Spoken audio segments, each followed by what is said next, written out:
সেদিন আমার বন্ধু হেনা রশিদের সিমের বিচি দিয়ে আর মাছের রান্নার ভিডিওটা দেখে আমার তো জিভে জল। আমি কখন এটা রান্না করব। তো বন্ধুরা, আগেই বলেছি আজকে আমার ছুটি ছিল, সারা দিন আমি রান্না করেছি।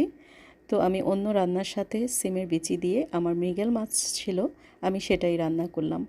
সিমের বিচি দিয়ে আমি অনেক রান্নাই খেয়েছি, সিম দিয়েও খেয়েছি, কিন্তু আলাদা করে দুটো কিনে একসাথে মিক্সড করা, এটা আসলে আমার মনে হয় না খেয়েছি, আর খেলেও মনে নেই। যাই হোক, হেনা রশিদের সেই রান্নাটা আমার এতই ভালো লেগেছিল যে আমি এটা করার জন্য পাগল ছিলাম।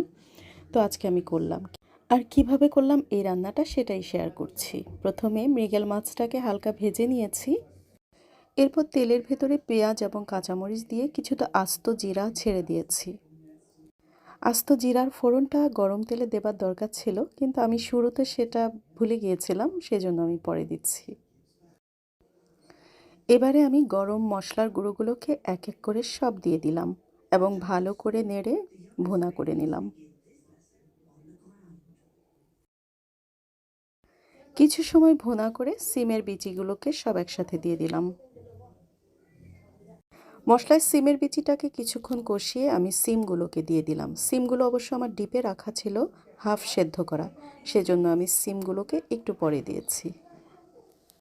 সিমটা কিছুক্ষণ ভেজে নেবার পরে পানি দিয়ে দিয়েছি। পানিটা বলক আসতেই আমি উপর দিয়ে সমস্ত ভাজা মাছগুলোকে বিছিয়ে দিয়েছি।